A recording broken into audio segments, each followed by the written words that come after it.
छ। म गंगा बराल। हामी समसामयिक विषयमा कुराकानी गर्छौं, कहिलेकाहीँ राजनीतिक कुराकानी गर्छौं, कहिलेकाहीँ अन्य विषय उठाउँछौं। पछिल्लो समयमा कोरोना संक्रमण दर बढ्दै गएको छ, हामी त्यो विषय पनि जोड्दै आएका छौं। कार्यक्रमको आजको यो खण्डमा हामीसँग सुभाष सुब्बा लिम्बू हुनुहुन्छ। ललितपुरको ढोलाइटीमा रहेको अन्तिम विकल्प पोलिक्लिनिक प्रणालीको उहाँ अध्यक्ष हुनुहुन्छ। उहाँसँग खास गरी आज हामी यही कोरोनाको विषयमा कुराकानी गर्छौं। उहाँहरूले यस सम्बन्धी उपचार पनि गर्दै आउनुभएको छ भने सहजीकरण पनि गर्दै आउनुभएको छ। कोरोना संक्रमणले हामी नेपालीलाई पनि निकै समस्या पार्दै गएको छ। यसलाई रोकथाम र नियन्त्रण गर्न के गर्ने भन्ने विषय कार्यक्रमको आजको खण्डमा उठाउँछौँ भने उहाँले यो जुन आफ्नो संस्था 12 वर्ष अघिदेखि स्थापना गर्नुभएको हो। गत वर्ष भएको कोरोना संक्रमणको कारण लकडाउनमा उहाँले विभिन्न नागरिकलाई राहत स्वरूप आफ्नो तर्फबाट सहयोग गर्नुभएको थियो। आज हामी वास्तवमा यो कोरोना के हो, यसको नियन्त्रण गर्न के गर्नुपर्छ अनि नागरिक, सरकार अनि समूह र अन्य समाजले आफ्नो भूमिका कसरी खेल्नुपर्छ भन्ने विषयमा यो खण्डमा कुराकानी गर्छौं भने सँगसँगै अरू धेरै विषय उठाउँछौं। आज बढी नागरिकहरू अलिकति सचेत भएको जस्तो पनि देखिन्छ भने अलिकति जिम्मेवारी वहन नगरेको पनि देखिन्छ। वास्तवमा नागरिक र सरकार बीचको यो कुरामा के कस्तो सम्बन्ध रहनुपर्छ अनि सरकारले जति तयारी गरेको छ त्यो छ छैन। मानिसहरू आफ्नो तर्फबाट सहयोग गर्न तयार भएका छन्, तर सरकारका नीति नियम अनि उनले बनाएका कानुनले गर्दा मानिसहरूले चाहेर पनि सहयोग गर्न पाएका छैनन्। अस्पताललाई भने कतिपय व्यक्तिहरू अक्सिजन दिन खोजिरहेका छन्, सरकारले दिनु हुँदैन भनेर पनि रोकिरहेको छ भने सरकारले केही दिन अगाडि एउटा मात्र कम्पनीलाई अक्सिजन उपलब्ध गराउन आग्रह गरेको छ अथवा अरू ठाउँबाट अक्सिजन किन्न नपाउने व्यवस्था अस्पतालले गरेपछि अस्पताल व्यवस्थापकहरू पनि सरकारसँग रुष्ट भएका छन्। उनीहरूले समयमा अक्सिजन नपाएको गुनासो पनि गर्दै आएका छन्। आज हामी यी सबै विषयमा आधारित भएर कुराकानी गर्छौं। सुभाष सुब्बा लिम्बू ललितपुरको ढोलाइटीमा रहेको अन्तिम विकल्प पोलिक्लिनिक प्रणालीका उहाँ अध्यक्ष हुनुहुन्छ। सुभाषजी, तपाईँ कार्यक्रम स्वागत छ। नमस्कार। अब सिधै कोरोनाबाट जाउँ। कोरोनाको संक्रमण दर बढ्दै गएको छ। अब यो संकट झन् बढ्दै गएको छ। अब यो चाहिँ ठ्याक्कै चाहिँ यसलाई व्यक्तिगत रूपमा समूह समाज कसरी यसबाट सतर्क रहने? सतर्क त प्रायः सबैलाई थाहै छ। पोहोर सालदेखि नै अलिकति पोहोर चाहिँ निकै झुकिएको थियो कोरोना भनेर लकडाउन हुन्छ अरे भनेर होइन। कतिजनाले चाहिँ बिचरा आफ्ना खानेकुराहरू सञ्चय पनि गरेनन् होइन, त्यस्तो हुन होला भन्ने भयो। अचानक हत्या भइदिँदाखेरि निकै झुकिएको थियो। तर पोहोरभन्दा योपालि चाहिँ सचेत त भएको छ, तर पोहोरभन्दा योपालिको चाहिँ विशाल रूपमा आएकोले गर्दा सायद त्यसलाई कन्ट्रोल गर्न निकै गाह्रो भइरहेको छ। यसपालि कोरोनाले खतरा भन्छ नि, यो अलिक छिटो सर्छ, हावाबाटै सर्छ भन्छन्। तपाईँले पोहोर र यसपालिकोमा अलिक भिडियो त के पाउनु भएको छ? यो हावाबाट त हो होइन, तर सुन्नमा आइरहेको छ एउटा 5G हुन्छ, यो त इन्डिया मात्रै आएर चाहिँ नेपालमा आएको छैन। त्यहाँबाट पनि रेडिएसन फैलिरहेको छ भन्ने कुरा हामीले सुन्छौँ। धेरै लामो समय चाहिँ अब अहिले नेटवर्कमा बसिरहेको अलिक टाढो डिस्टेन्स आएर बस्नुभयो भने सुविधा, त्यसले पनि प्रोटेक्सन दिन्छ। नजिकै नगरेको राम्रो। अहिले हावाबाट आउने, अब छुएर भन्दा बोलेर भन्दा प्रायः त हावाबाट नै आइपऱ्यो त, हावाबाट आइरहेको छ। अन्य देशले आफूलाई नियन्त्रण गर्न सफल भए, जस्तै भारतमा बढिरहेको छ, हाम्रो बढिरहेको छ। हामीले गर्नुपर्ने यो बेलामा तयारी चाहिँ के हो त? अब यति बेला चाहिँ हामीले सबैजनाले सरकारले गर्छ भनेर सरकारको मात्रै बाटो चाहिँ हेर्नु हुँदैन। सरकारबाट पो हो एउटा मान्छे त हो नि, बिचरा उहाँहरूले के गर्छ त। तर मेरो सल्लाह सुझाव अनुसार चाहिँ यति बेला चाहिँ सरकारका प्रतिनिधित्व गर्ने व्यक्तित्वहरूले चाहिँ तपाईँहरू सरकारको मात्र नहेर्नुहोस्, जसले सक्नुहुन्छ, जसले आफ्नो क्षेत्रमा मद्दत गर्न सक्नुहुन्छ, सबैजना फिल्डमा उत्रेर मद्दत गर्न सक्नुहुन्छ भनेर बाटो खुला गरिदिनु भयो भने चाहिँ सहयोग गर्नेहरू, अक्सिजन दिनेहरू थुप्रै छन्। मैले पनि धेरै भेटाएको छु, म आफै पनि छु दिनको लागि होइन। तर अब अस्ति मेरो एउटा साथीलाई अक्सिजन उहाँले 2-3 ग्रुपले दिएर मलाई एकदम अक्सिजन छ दिनुहुन्छ भनेर आएको। हामी त अहिले दिन सक्दैनौँ, अब हामी यति मात्रै छ, योभन्दा रोग लगाइदिएको छ, सरकारले गरिदिएको छन् हामीलाई, बाटै बन्द गरेर खोसिदियो भन्दै थियो त। त्यो चाहिँ नगरेर सरकारले चाहिँ यति बेला तपाईँहरू जसले सक्नुहुन्छ माया गर्नु पऱ्यो नि जनतालाई। जनतालाई माया गर्नु भने अगाडि मलाई चुम्मा गर्नु मात्रै होइन नि त। यति बेला सहजीकरण बनाइदिनु भने पनि त्यो पनि मायै सम्झिनुपर्छ नि हामीले। भनेपछि कुनै पनि कानुनी रूपमा अप्ठ्यारो नपारेको सरकारले चाहिँ जनतालाई चाहिँ जसले जे सक्छ यो बेला गर भन्नुपर्छ। यो जसले जे सक्नुहुन्छ तपाईँहरूले गर्नुहोस् भनेर अझ हामीलाई त मान्यतापूर्वक एउटा चिठी काटेर दिनुभयो भने त गर्ने दाताहरू थुप्रै छन्, चाहन्छन्। तर अब गर्न चाहन्छ, बित्थामा रोग लगाएर दुःख पाउँछ, उहाँले किन निक्लिन्छ, पैसा किन खर्च गर्नुपर्ने भन्छ, घरमै बसिरहेको छ। तर यता नसक्ने असक्षम बिरामीहरू त कति मरिरहेको छ। भनेको ठाउँमा सेवा पुग्नु पाएको छैन, एम्बुलेन्स सेवा दिन सकेको छैन, कति गाह्रो भएर चाहिँ यस प्रकारले मानिसले अक्सिजन पनि दिने भनेको छन् है अहिले, दिने भनेर चाहिँ थुप्रै छ, तर उनीहरूले सम्बन्धित व्यक्तिले दिन पाएको छैन। सम्बन्धित व्यक्तिले दिन पाएको छैन। अनि त्यो चाहिँ अलिकति गाह्रो भइरहेको छ। यति बेला म चाहिँ अब यही तपाईँको टेलिभिजनबाट नै होइन, सरकारलाई हामी अब जनताले चाहिँ किन सरकार गर भन्छ, सरकारले के गरोस् बिचरा ऊ त बाँच्नु पऱ्यो होइन। तर मैले चाहिँ उत्तम सल्लाह चाहिँ के दिएको भने सरकारको प्रतिनिधित्व गर्नेहरूले चाहिँ एउटा भाषणबाट हुन्छ कि लेखेर हुन्छ कि होइन छपाएर हुन्छ कि जसले सक्नुहुन्छ आफ्नो दाजुभाइहरूलाई बचाउनको लागि मद्दत गर्न सक्नुहुन्छ भने तपाईँहरूले के गर्नु सहयोग गर्न सक्नुहुन्छ, तपाईँहरू निस्कनुहोस् भन्नुभयो भने चाहिँ अस्पतालले अब अक्सिजन पाएको छैन, अक्सिजन नपाउँदा धेरै सङ्क्रमण निधन भएको भनेर समाचार आएको छ। अक्सिजन पाउन पनि गाह्रो छ, अस्पतालले खोजिरहेको छु भन्छन्, त्यो पनि पाउँदैनन्। अब स्वयं व्यक्तिले आफै खोजिरहनु परेको छ भनेपछि अब जस्तै अक्सिजन चाहिँ दिन चाहने व्यक्ति पनि तपाईँसँग कन्ट्याक्टमा छन्, त्यसो भए तपाईँ आफै पनि दिन चाहनुहुन्छ? म पनि दिन्छु, तर अब बाटो नखोलेको चाहिँ कसरी दिनु अप्सन हुँदैन। अक्सिजन किनेर दिने कि त्यो अक्सिजन सिलिन्डर तपाईँसँग छ त? अब होइन छैन, किनेर दिने किनेर ल्याउने जसरी हुन्छ हामीलाई काम गर्नुहोस् त बरु भन्नुभयो भने अक्सिजन दिनुपर्ने अक्सिजन दिने, औषधि दिने औषधि दिने, औषधि पनि दिने, औषधि पनि दिने, औषधि पनि दिने, परे सल्लाह पनि दिने। अनि एम्बुलेन्स दिनुभयो, मेरो पनि आफ्नो एम्बुलेन्स हुँदैछ, एम्बुलेन्सबाट सहयोग गर्नु पऱ्यो त्यो पनि गरिदिने। सहयोग अब कसरी माया गर्नु पऱ्यो नि हामी नेपाली दाजुभाइ, त्यसलाई हामीले जात हेर्नु भएन, धर्म हेर्नु भएन। हामी नेपालभित्रका जति बहुसङ्ख्यक जुन भाषी जति किसिमको धर्मावलम्बी भए पनि हामी एउटा नेपाली दाजुभाइ हो भनेर चाहिँ आफ्नो एकअर्कालाई माया गर्नु पऱ्यो। सजिलो पर्दा कसैले गर्नै पर्दैन, अप्ठ्यारो पर्दा नि गर्ने हो। अप्ठ्यारो मात्रै भन्ने गर्ने भनेको हो, सजिलो बेला त सबै आफै आफू गरिहाल्छ नि। अनि सहयोगी मनहरू जो छन् उनीहरूको भनाइ चाहिँ के छ यो विषयमा चाहिँ नि के भन्छन्? तपाईँले जसरी दिन्छु भन्नुभयो, अरू पनि त्यस्तै आएका छन् मान्छे, आएका छन्, उनीहरूको भनाइ के छ? दिएन, सरकारले गर्दा चाहिँ यो प्रतिबन्ध लगाएको रहेछ, हुँदो रहेछ, घरि गाडीको बिक्री घरि खुसी दिने गर्दो रहेछ। त्यसको लागि हामी त सकेनौँ, बरु तपाईँ सक्नुहुन्छ भने भनिदिनुहोस् भन्छ उनीहरूले, हामी कहाँ भन्नु होइन, हामी पनि मान्छे त हो, ठिकै छ। अन्त हामी पनि गर्नु त चाहेको त हौँ, मैले पनि चाहेको हुँ, किन पोहोर त धेरै झुक्यो। अब हो कि भनेर मान्छेले आफ्नो खानेकुरा पनि सञ्चय गरेन, अचानक डाक्टर बन्द हुँदा त निकै खानेकुरा गाह्रो भएको थियो। अनि मैले पनि राहत बाँडेँ, के बारेँ मैले पनि होइन। त्यसले गर्दा योपालि चाहिँ के भयो भने मान्छेहरू पोहोर कस्तो हुन्छन् कि भनेर धेरैले सञ्चय गरे, तर हुनेले गरे, नहुने आखिर यता गर उता गरेर मर्नु त गरिबै भने हेरेर जता गरेर जे गरेर जसो गरेर थोरै समय मान्छे पैसा पनि हुँदैन, किन्न पनि पैसा पनि हुँदैन। किन्न मन गरेर मात्र भएन नि, अब कामबाट पनि कतिजनाले अब पैसा पाएन, कतिले पाएन, फेरि साहुहरूले पनि नआऊ भन्यो, फेरि साहुलाई त आउँछ भन्ने इच्छा हुँदा हुँदा यसले कोरोना ल्याउँछ कि भनेर नआउ, भित्र मन पोलेर पनि धेरैजना साहुहरूले अब तिमी नआऊ अहिले काम, तर धेरैजना साहुहरूले चाहिँ उहाँलाई पहिलाबाटै बोनस दिएर सञ्चय गरेर पैसा काट्छु भनेर दिएका छन् पनि होइन। अनि मैले मेरै स्टाफहरूलाई मैले पनि दिएँ, तिमीहरू जतन गरेर राखेँ, अहिले नै जुटाएर होइन। अब के हो कसो भयो, काम नगरेर पैसा पनि दिनुभयो क्या? अनि पहिला दिनु पऱ्यो नि, उहाँले जुटाउनु परेन, मद्दत त यही थियो। यति बेला त हामीले एक दुसराको मद्दत गर्नुपर्छ नि त, सबैलाई मद्दत गर्नुपर्छ, तेरो मेरो भनेर त छुट्याउनु हुँदैन। तपाईँ यो अभियानमा हिँड्दाखेरि विभिन्न ठाउँमा पुग्नु भएको छ, सङ्क्रमितहरूको परिवारलाई भेट्नु भएको छ, त्यहाँ अस्पतालमा पुग्नु भएको छ, त्यहाँ उनीहरूको भनाइ खास के रहन्छ अनि उनीहरूको अवस्था के छ होइन?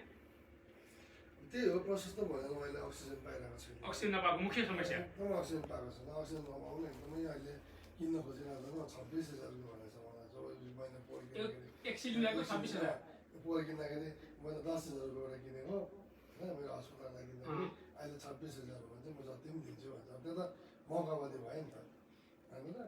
अनि म त यसो गर्दा अक्सिजन बनाउनु नै सिकाउँछु क्या भने अब हरेकलाई 6 भोल्टको ब्याट्री चाहिन्छ, त्यो फेरि कहाँ हुने 6 भोल्टको ब्याट्री चाहियो भने चाहिँ बनाउनु सिकाइदियो। सजिलो छैन, सजिलो सकिन्छ, कास्टिक सोडाबाट निकाल्नु सकिन्छ, कास्टिक सोडा र 6 भोल्टको ब्याट्रीबाट गरेपछि त्यसलाई कार्बन यसरी हाइड्रोजन क्रिएट गरेर त्यहाँबाट त्यसले अक्सिजनमा कन्भर्ट गरिदिन्छ, सकिन्छ। अक्सिजन उत्पादन पनि गर्न सकिन्छ, सकिन्छ, तर समय लाग्छ, समय खासै लाग्दैन। तर अब 6 भोल्टको ब्याट्रीहरू सबैको खर्चिलो हुन्छ, खर्चिलो हुन्छ नि त। यो सरकारी अस्पतालहरूलाई जस्तै सरकारी अस्पतालहरूलाई ल अक्सिजन उत्पादन गरेर हामी यति पैसा दिन्छौँ भन्दा चाहिँ यो विकल्प बन्छ भन्दैन? भन्छ नि सरकारी अस्पताललाई नि हामी यति पैसा दिन्छौँ, तिमीले जे गर्नुपर्छ सबै गर, बिरामीको उपचार गर, मानिसको ज्यान बचाउँ भन्दा हुन्थ्यो नि। हामी यति पैसा दिन्छौँ गर भन्दा त अब त भन्ने सरकार त अब आउँदैन होला कुरा, त्यस्तो त सम्मान कम छ है, निकै कमै छ। तर अनि त्यो औषध उत्पादन गर्न हामी- सकिन्छ भने किन नभन्ने भन्नु खोजेको भने मैले। हामी यति पैसा दिन्छौँ पनि भन्नु पर्दैन क्या सरकारले।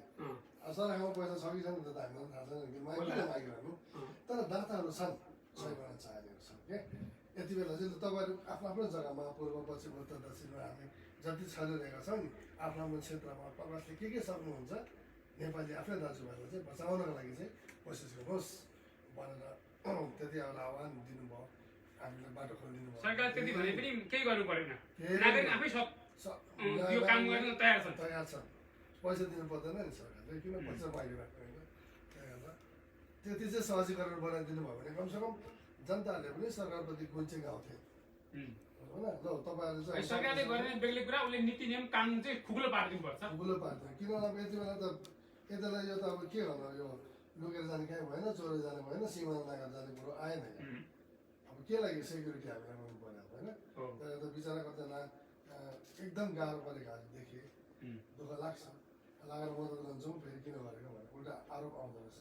योपालि त हामी चुपचाप बस्नु कर लागिरहेको छ बाध्यताले। पनि मन हुँदा हुँदै पनि सहयोग गर्न पाइएन, मुख्य कुरा। पाइरहेको छैन कि पोहोर त मैले गरेँ, अच्चकाले नै गरेर पोहोर त टोलो जाँदै रात बढेको थियो होइन। योपालि चाहिँ पढ्नेलाई चाहिँ दिइरहेको छु। योपालि पनि धेरै नै पीडितहरू छन्, पीडितहरू भयो, कोही बिचरा चामल सिद्धेको दाल सिद्धेकोहरू छन्, उनीहरूलाई दिइ चाहिँ रहेको छु। तर गोप्य तरिकाले नै हिजो जस्तो खुल्लमखुल्ला रूपमा अभियान चलाएको चाहिँ होइन। अभियान चाहिँ चलाएर यो कोरोना अब घरायसी प्रविधिबाट उपचार हुन सकिन्छ भनेर सबैले आफ्नो ढङ्गले भन्दै आएका छन्। अब विशेष गरी मेडिकलमै अस्पताल जानेछ, यसै गरी विभिन्न रूप होलान्, स्वरूप होलान् होइन, कुनै कडा होला कुनै नरम होला। के छ घरायसी प्रविधि कतिको प्रभावकारी छ? अहिले मैले चाहिँ कस्तो भने कोरोना किलर भनेर एउटा मेडिसिन बनाएको छु। नामै कोरोना किलर। कोरोना किलर भन्दा 10 दिनको डोज छ त्यो। तर त्योभन्दा कोरोना भन्दा अझै कोरोना त छाती खराब पनि दिइहाल्छ। प्रायः चाहिँ म्याक्सिमम् 80% चाहिँ निमोनिया भइहाल्छ क्या कोरोनाबाट नि। कोरोना बिग्रेपछि निमोनिया हुने निमोनिया भएपछि त उसको चान्स एकदम भयो है। तर निमोनिया भयो बेला चाहिँ अहिले मैले दिइरहेको छु औषध। त्यस्तै पीडित हुनुभयो भने चाहिँ अब मैले पनि सक्दो चाहिँ औषध दिँदैछु। भनेपछि कोरोना देखिएपछि निमोनिया पनि सँगै जोडिन सक्ने सम्भावना बढी छ। सम्भावना बढी छ, जोडिन्छ। अब यति बेला त हामी सरकारको अस्पतालमा मात्र त भर पर्नु भएन नि। डक्टरहरू पनि बिचरा कहाँ भ्याओस् होइन, उहाँहरू पनि मान्छे हो, डक्टर पनि मरिरहेको छ, कति डक्टरलाई लागिरहेको छ। त्यसमा हामी आफै सक्षम चाहिँ बोल्नैपर्छ, लापरवाही नगरेर राम्रो निमोनिया देखिएपछि मानिसको अलिक जीवन सङ्कटमा पर्छ देखाउँदा। सङ्कटमा पर्छ, सङ्कटमा चाहिँ पर्छ। त्यो बचाउनु चाहिँ कसरी त? निमोनिया हुँदाखेरि के दबाई खाने त? अब कोरोना बिग्रेर निमोनिया भयो भने के खाने त? निमोनियाको मैले एउटा चाहिँ बनाएको चाहिँ दिएँ मैले एकजना, अहिले मेरो एकजना हाम्रो नजिकको दिदीलाई पनि ट्राई गर्नु पाएँ। बिचरा टिचिङमा हुनुहुन्थ्यो, अक्सिजन एकदम लेभल छोडेको त 40-45-50सम्म त आएर कि अब निमोनिया भयो, एकदम बोल्न सकिन पाएँ भने म नसुर्ताउनु दिदी, म तपाईँको लागि एउटा कोसिस गर्दैछु, उहाँहरू राम्रो औषध बनाएर खानु है भनेर पठाइदिएको थिएँ। दिदीले 2 खुराक मात्रै खानुभएको थियो, अक्सिजन छोड्नुभयो कि। निमोनिया क्लियरले काम गर्यो। मतलब अक्सिजन छोड्नुभयो, मतलब लेभल हाई 90 लाग्यो। त्यो पछि अहिले घरमा आउनुभएको छ। धेरै नै धन्यवाद तपाईँलाई भन्नुभयो। अस्पतालमा फर्किएर उहाँ केही ठिक भएर घर आउनुभयो। होइन अस्पतालमा हुँदैन पठाइदिएको। अस्पतालमा पनि त अब बेड छैन, बेड पनि कहाँबाट छ त। अब त्यसला टुरिखेलहरू छन् हामीसँग, रङ्गशालाहरू छ। अहिले के को लागि त फुटबल नखेल्दा पनि अहिले त कोरोनाले खेला त हुन्थ्यो नि त कमसेकम होइन त। त्यहाँनिर एउटा टेन्टहरू बनाएर आइसोलेसन जस्तो बनाउनु पाएन। के गर्ने तपाईँको अब बुद्धि छ, ठाउँ छैन, ठाउँ भएको बुद्धि छैन, यो भन्नै पर्छ के गर्ने। होइन नभने पनि हुँदैन, नभन्नु भन्न गयो भन्नै पर्छ होइन। भनेपछि त्यो जुन दिदीको कुराकानी गर्नुभयो त्यो चाहिँ तपाईँले दिएको कोरोना किलर नाम पनि राम्रो रहेछ है। त्यो मारिहाल्ने कोरोना 2 डोज खाएपछि काम लाग्यो। यो कहाँ पाइन्छ त्यसो भए? राम्रो कुरा त चर्चा गर्नुपर्छ है। त्यो त मै बनाउँछु नि, म चाहिँ आयुर्वेदिक आफै बनाउने त्यहाँ चाहिँ के चाहिँ सामग्रीहरू? मेरो चाहिँ अन्तिम विकल्प अस्पताल हो, आयुर्वेदिक अस्पताल हो। त्यहाँ चाहिँ कसो भने डक्टरहरूबाट उपचार गर्दा गर्दा थाकिसकेपछि अब हुँदैन भनेर तिनीहरूलाई मात्रै हेर्छ हामी चाहिँ, अरूलाई हेर्दैन। डक्टरमा उपचार गर्दै गर्दा चाहिँ त्यही गर्नु त्यहाँ भइदा रहेछ आखिरमा होइन। त्यो भइरहेको छैन गर्नु हुँदैन सरी है भन्यो भने चाहिँ त्यो सरी भएको चाहिँ हामी हेर्छौँ। त्यो अन्तिम विकल्प हुँदैन। भनेपछि अन्त केही लागेन भने त्यहाँ आएपछि विकल्प अन्तिम हुन्छ। हजुर हजुर, नेपालका भन्दा विदेशीहरू बढी छन् त्यहाँ उपचार गर्ने उपचार गरेर चाहिँ। विदेशमै आएर नेपालमा उपचार कति छन् त? अनि अमेरिकाका छन्, कति छन् उताका नागरिकले? हामीले मर्नु आँटेको त नपत्याएर भयो त। अब डक्टरको केही त लागेन सरी भनेपछि अब उसको के छ त उपाय? तिनीहरू आउनु त कर लाग्यो नि त। त्यो तपाईँ अस्पतालबारे भएर पनि कुराकानी गरौँ भने चाहिँ कोरोनाको औषधि एउटा चाहिँ के कोरोना किलाई खाए ठिक हुन्छ, अरू के खाने त अब अरू त तातो पानीले लिने इम्युनिटी पावर भएका चिजहरू खाने। जस्तै अब यस्तो बेला कस्तो हुन्छ भने कोरोनाको सिम्टम अलिक खोकेपछि रगत आएपछि त्यो कोरोना भइहाल्यो क्या। अनुहारमा देखाउँछ, नाकबाट त्यो बास्ना हराउँछ, नाकको रगत आउनु थाल्छ, अनेक हुन थाल्छ कि यो त। त्यसपछि त अब खानु त हुन्छ नि, खानु मनै लाग्दैन। जे खायो भने अमिलो हुन्छ, धमिलो मतलब नमिठो हुन्छ। अनि खानुहोस् न त भन्छौँ हामी, उसलाई खानै मन पर्दैन है यस्तो यो सिम्टमहरू चाहिँ। तर पनि अब कोसिस गर्नुपर्छ, खाएरै जित्नुपर्छ। खाली पेट त बस्नै हुँदैन अहिले त। धेरैजना उपवास बस्ने, फास्टिङ बस्ने हुन्छ नि होइन। उपवास बस्ने, बिहान नुहाएर भगवान्लाई गर्ने, चर्चहरूमा फास्टिङ प्रेयर गर्नेहरू हुन्छन्। 11-12 बजीसम्म घन्टी भएर बस्नु भएन। अब चाहिँ हुँदा अहिले बुद्धिअनुसार चल्नु पर्यो। खानपिनमा त्यस्तो ऊ भएर भोको बस्यो भने त्यो कोरोना खतरा हुन्छ। अब खतरा भइहाल्छ नि त, त्यो छिटो त पछि त। अब शरीरमा तागत इम्युनिटी बढी छ, पावर छ भने त रेसिस्ट गर्न सक्छ नि। अब यहीँ बिचरा भोकाएर भइरहेको सकेको छ नि, बसिहाल्छ, सजिलो हुन्छ। जस्तै टिबी साधारण टिबीको बिरामी पनि त भोकै बसिरहेको झन् बढी सजिलो हुन्छ। डाइटले जित्ने हो नि त। भने चाहिँ अहिले हामीले भोको बस्नु भएर समयसँग खानु पर्यो, खाइरहनु तातो पनि खानु पर्यो, खाइरहनुपर्छ। बेसार पनि खानु पर्यो होला होइन। बेसार अदुवा पानी बेलुका बनाएर मगामा हालेर शुद्ध बेलामा खायो भने त्यति पनि राख्नुपर्छ।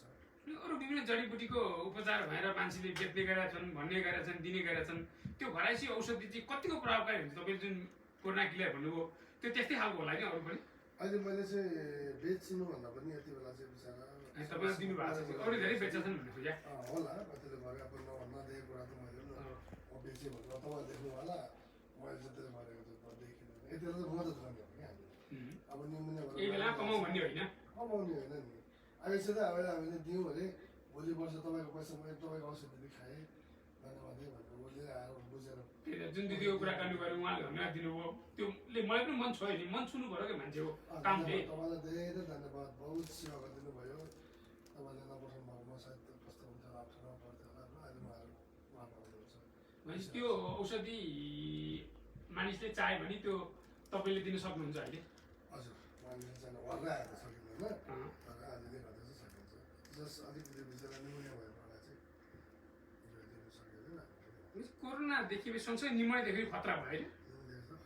त्यो रोगी बिरामीहरूलाई अलिकति बढी सङ्कट पार्छ भन्छन् नि, त्यो चाहिँ के छ? यसो सम्बन्ध कस्तो छ? हराउन सक्छ, सास नलिने थुने कस्तो हुन्छ, त्यसलाई गाह्रो हुन्छ नि। दैनिक मान्छे मरेछ। अब अर्को चाहिँ एउटा के भयो भने त्रास भयो। अब प्रायः छोरा मान्छे भन्दा पनि छोरी मान्छे चाहिँ अब अलिक कमजोरी नै हुन्छ। अलिकति ला हो कि क्या मलाई यस्तो भयो क्या भने आफूलाई सेल्फ कन्फिडेन्सहरू चाहिँ हराइरहेछ क्या। डराउनु भएन त्यसरी, केही होइन, यो निको हुन्छ, म यसलाई रेसिस्ट गर्छु, आफैले थाम्छु, कोसिस गर्छु भनेर चाहिँ डरमुटु गर्नु पऱ्यो क्या। डराएर त्रसित चाहिँ हुनु भएन। आत्यो भने चाहिँ अहिले समस्या झन् अब हुन्छ नि, झन् आत्तिँदा त झन् अलिकति भयो भने मनोबल घटेर जान्छ। पहिलोपटक कोरोना लाग्दा मान्छे मतलबी गर्ने यस्तै हो भन्थे, तर यसपालिको कोरोना चाहिँ अलिकति खतरा भएको त मान्छे धेरै त्रास छ पनि छ होइन? धेरै मान्छे निधन पनि भएको छ, नडराउँदा पनि भएन, डराउँदा फेरि कामदै गर्दा नि फेरि भएन, समस्या छ नि। गाह्रो छ काम गर्नु, तर खाएर जित्ने क्या। खाएर जित्ने मलाई केही पनि भएको छैन जित्ने। हजुर, खानु चाहिँ पर्छ। अब पानी विशेष पिउने तातो पानी, पानी के पिसाब जान्छ, पिसाबको माथमा छ टक्सिनहरू बगेर जान्छ होइन। दिशा त दिनमा एकचोटि मात्रै आउँछ, पिसाब त घरै पछि आउनु सक्छ नि, त्यसरी जान्छ सहयोग गर्छ। तातो पानी भनेपछि जस्तै यहाँ घाँटीमा अथवा यहाँ भएको चाहिँ कोरोना चाहिँ त्यो तातो पानीले मर्छ भनेर कि तातो पानी खाने किन? अन्त चिसोले चाहिँ अझै समात्ने डर, त्यतिकै त मान्छे बिरामी भइरहेछ। सास प्रणालीमा चिसोले झन् गाह्रो हुन्छ नि त, त्यही भएर तातो खानु। तातोले कोरोना मर्छ भन्ने तातो भने उम्ले तातो होइन, सर्नु त्यो त पोलो भन्दा झन् समस्या होइन। होइन। अनि त्यो तातो पानीको अर्थ चाहिँ कोरोना मर्छ भन्ने होला होइन? कोरोनालाई रेसिस्ट गर्न सजिलो हुन्छ। यो बेलामा नागरिकले खेल्नुपर्ने भूमिका के हो? अब चाहिँ सरकारले भनेअनुसार मान्छे कोही घर गएका छन्, कोही अब नैरी पनि नहुने, काम पनि गर्ने भने फेरि कसरी खाने होइन? नागरिक सचेतना कति देख्नु भएको छ? अब नागरिक सचेतना बाध्यता पनि छ फेरि मानिसको होइन? यस्तो हुन्छ, अब नहिँड भनेर कतिजना नहिँड्नु पनि भएन, बाध्यता छ भएन। आज गऱ्यो भने भोलि भरे के खाने गरेन भने त्यो स्थितिको मानिसहरू पनि छन्। नहिँड्नु भएन होइन। अब त्यो सहजीकरण सरकारबाट जति बन्नु नगरे भनेर रासन पाउने कुरा त हिँड्दै थिएन होला। त्यसले गर्दा अब हिँड्छन् अब झन् खतरा छ भनेर सबैजना प्रायः घरमै गएरै बसेका छन्। उहाँले हिँडेको पढले नै हिँडेका छन्। तपाईँको अन्तिम विकल्प पोलिक्लिनिक प्रणाली, अघि तपाईँ भन्नुभयो अन्त उपचार नभएर केही लागेन भने अन्तिम विकल्पहरू हामी आउँछौँ, त्यही हो अन्तिम विकल्प भन्नुभयो। नाम पनि राम्रो, काम पनि त्यो अनुसार अघि बढोस्, हाम्रो शुभकामना। 12 वर्ष अगाडि स्थापना भएको भन्नुभयो, यस बिचमा के गर्नुभयो, यो चाहिँ अरूभन्दा पृथक र फरक के छ त? अब हामी पनि कुराकानी गर्नु पऱ्यो। नेपालको जडीबुटी हो यो जडीबुटी प्रयोग गरेर गरिने उपचार पद्धति हो। यसलाई चाहिँ अब डाइजेसन गर्दै निकाल्दै अलिकति अहिलेको भनौँ न अब मोडर्नाइज गरेर निकालेको होइन। जडीबुटी भन्दा धुलै खाने जराइ खाने खाएको होइन, त्यसलाई डाइजेस्ट गर्दै कोही लिक्विडमा कोही क्याप्सुलमा जडीबुटीलाई आधुनिकीकरण गरियो, आधुनिकीकरण गरेर चाहिँ निकालेको हो। अब यो चाहिँ कस्तो भन्यो भने कपाल हेरिन्छ भने अब जब कहीँ उपाय लागेन, जस्तै के खालको बिरामी, बेसी त क्यान्सर क्यान्सर, हजुर क्यान्सर हुन्छ, क्यान्सर भयो, एचआइभी भयो होइन, अनि त्यसपछि किडनी फेल भइरहेको भयो। क्यान्सर उपचार चाहिँ हुन्छ त नि त्यहाँ? हुन्छ, क्यान्सर हुन्छ। अरू अस्पतालले गर्न सकेन भने अस्पतालबाट अब यस्तो हुन्छ कि अस्पतालमा चाहिँ के हुन्छ भने अब अस्पतालमा औषध दिन पाइन्छ। विशेष उहाँ चाहिँ किमो चलाइदिइहाल्छ नि। अब किमो भनेर त सेल्स सबै मारिहाल्छ। अब उसको नयाँ सेल्सहरू ग्रो हुनु सक्ने क्षमता बढ्यो भने चाहिँ त्यो मान्छे सक्सेस भएर बाँच्यो। अब ग्रो हुनु सक्दैन भएको पनि मऱ्यो, पछि त उसको त गयो, खतम भयो। सबै सकेपछि चाहिँ अब सरी अब आशा छैन भन्दै 1 महिना 2 महिना 3 महिनाको डेट दिँदै पठाउँछ नि उहाँहरूलाई। घरमा गएर बस्छ, सकेसम्म मिलेसम्म राख्ने, अलिअलि पैसा नै कमाउने, केही लागेन भने अन्तिममा पठाउने त हो नि होइन?